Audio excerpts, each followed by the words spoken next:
when I was shopping for a pumpkin, I was looking for one that had a nice front that would accommodate my design, so it's big enough, and it's fairly, without blemish, although the back of this guy is a little funky, but that would be okay because it's the back. So you just have to kind of think through what you're going to put on your pumpkin when you select your pumpkin. Once you choose your pumpkin, you get it home, you got to cut the lid out. And I'm going to keep track of where the back is, because in order to make sure I know how the lid goes on, I'm going to add a little tooth. So you will see that in just a minute. The other thing is, try not to have your knife straight up and down, because straight up and down makes the lid a little hard to keep in later. So you're going to put it at about a 45-degree angle so that it creates a shelf for the lid to sit on, which will also make more sense in a minute. You need to have the top cut large enough that you can easily get your hands down in there to clean out the inside. So I'm going to start about here, make sure my knife is at an angle. Oh boy, this guy's thick, or my knife's not sharp, one or the other.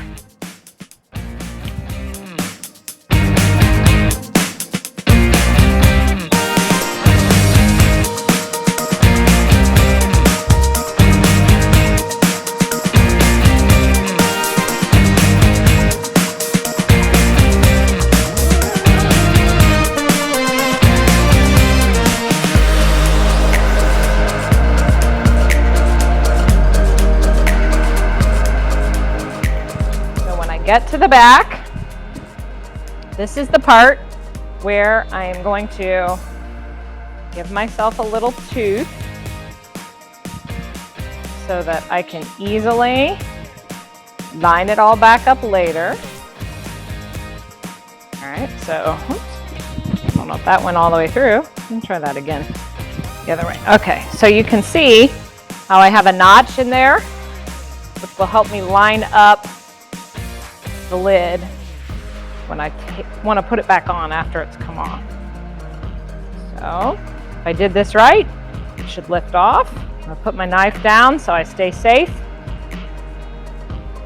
Notice I was cutting on the side of the pumpkin away from myself, but see, that just lifts right off. And now we can start to clean out the inside. But the great thing about this notch is now I know exactly where my lid sits back down on, and it doesn't slide around. I made it in an angle so that it sits right in there real nice. And now I will start cleaning out the inside of the pumpkin. Okay, I have a tub that I'm going to collect all these pumpkin innards into as I clean them out. And I have a spoon that's nice and sturdy. So I'm going to start by cleaning off the lid. I'm just going to dump all that down into the pumpkin to start with. I'm going to clean that all off and get rid of all the little stringy things. Just scrape it. Okay, and then I'm going to set this aside and do the same thing on the inside of the pumpkin. So my first step is to loosen up all of the pumpkin pieces. So each one of these seeds has a string, if I could get one to come out. All right, so each one of these seeds has a string that attaches it to the pumpkin. It's how the pumpkin feeds those seeds so that they get mature. And as the pumpkin rots, those seeds end up in the ground. And the rotten pumpkin has fertilized the dirt so that we have a whole new crop for next year. But in this case, this guy is not actually going to be creating new pumpkins. There's some cool things you can do with pumpkin seeds, as far as like cleaning them up and toasting them and seasoning them and eating them and whatnot. If you want to use all the parts of the pumpkin. So I am just using this spoon to scrape all of this loose. And then I can dump it into my bucket. Give it a little shake. All right, now that's not going to get all of it, so I'll still have to probably use my hands and go back and scrape some more.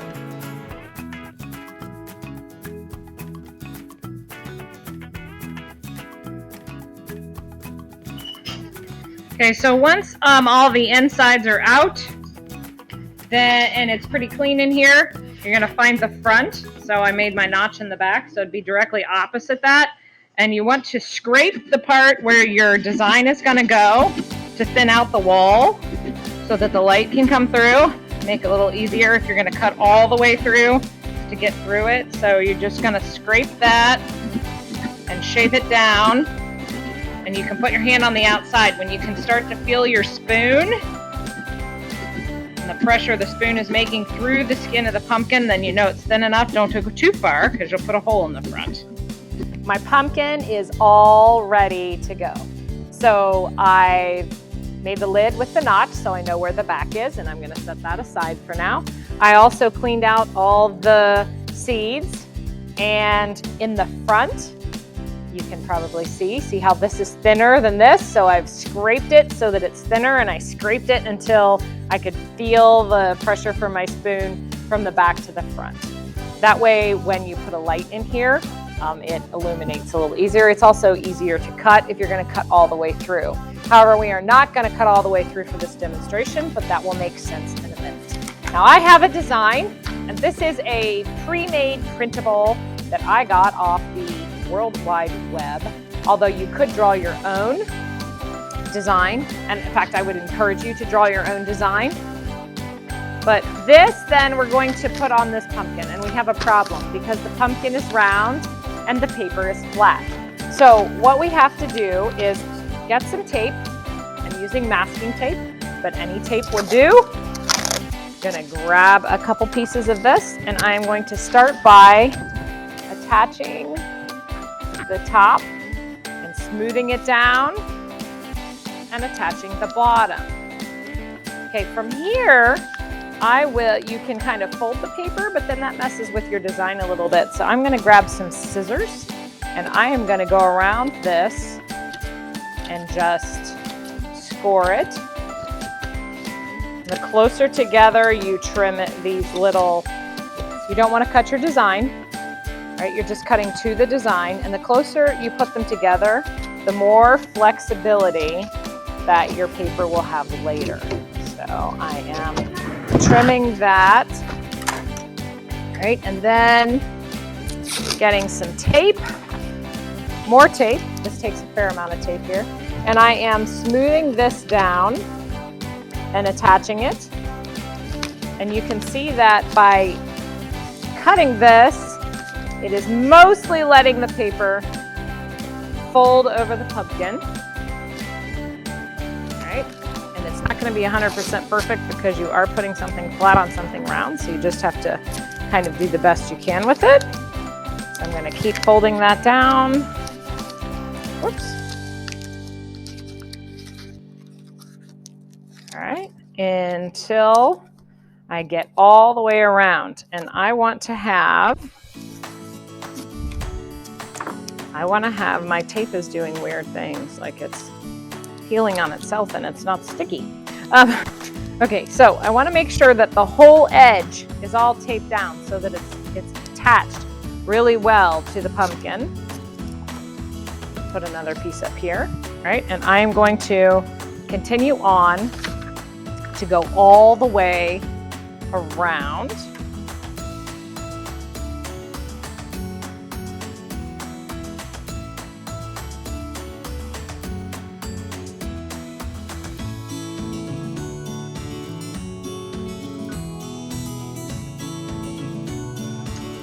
Few tips for setting up your workspace. Part of this is about staying safe when using a knife because pumpkins are round and they like to roll, and you're trying to work on the flat piece of it.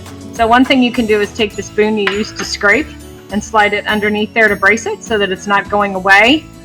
This way it's fairly stable, and it also helps keep your non-dominant hand out of the way when you're cutting. The other thing that is kind of handy is to actually use your lap and the table.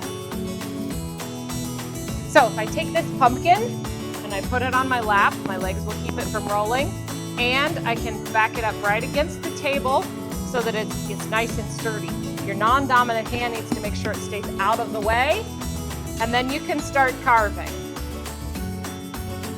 So the technique that we're going to use actually just peels the skin off the pumpkin to reveal the lighter colored flesh of the pumpkin that will be semi-transparent to let the light come through. So we're just going to use a little X-Acto knife or craft knife. This has what's considered a number 11 blade on it, so nothing fancy, just a plain old craft knife. And I am going to use this knife to score the edges, and I want to just cut into the pumpkin skin, and you'll be able to feel it because the paper is thin. It helps if you have a pretty sharp blade in your knife. Okay, you want to cut out the parts that are in the middle first, because if you go all the way around this edge, your whole design will pop off, right? So I sort of made a smidge of a mistake on that one, but that's no big deal because I'm not that far yet. So I've cut this, and I will cut this cactus. So you can, I'm making little up and down, almost like sawing motions, just to kind of keep track of what's going on, rather than one long fluid motion when it's not flat.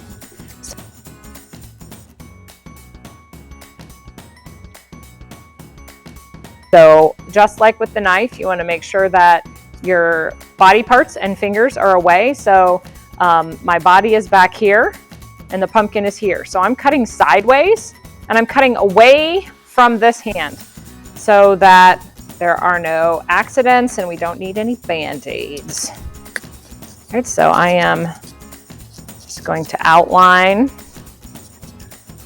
this cactus.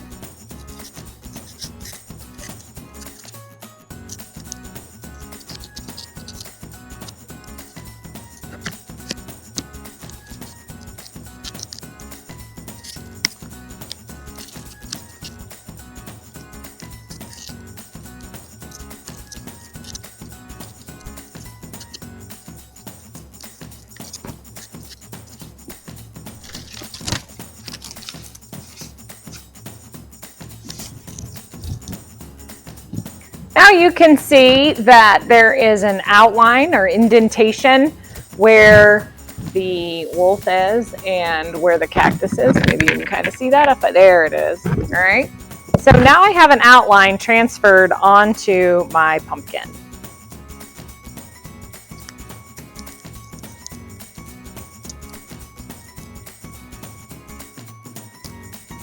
When it's all transferred, I just peel this tape off.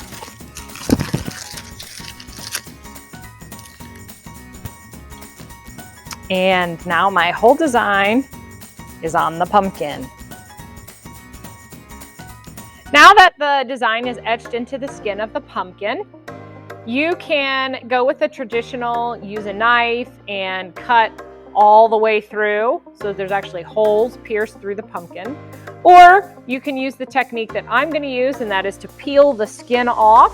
And what it does is reveal the light colored flesh underneath so that when the light is placed inside, it's just a warm glow. This is where thinning out that wall of the pumpkin was important, so that it's thin enough that the light can glow through. So this works very much like when we were etching. So I want to encourage you to use safety techniques. Don't cut toward your body. Don't cut toward your hand. Just pay attention to where the blade is and take your time. So let me start here at the edge, and I am going to slide this blade in, see how it's fairly flat. So I'm going to slide this blade in and use a little bit of a sawing motion, right? And then that etching will make a nice clean line. So you can already see that it is lighter as I'm taking this off. The deeper that you cut into the pumpkin, the brighter the spot will be. So if I show this to you closer, this edge is going to be brighter than it is here because the wall is thinner. So I'm going to keep working with this, making sure my fingers are out of the way. And I just keep peeling this to reveal that lighter part underneath. until I get it all peeled off and scraped off.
Few tips for setting up your workspace. Part of this is about staying safe when using a knife because pumpkins are round and they like to roll and you're trying to work on the flat piece of it. So one thing you can do is take the spoon you used to scrape and slide it underneath there to brace it so that it's not going away.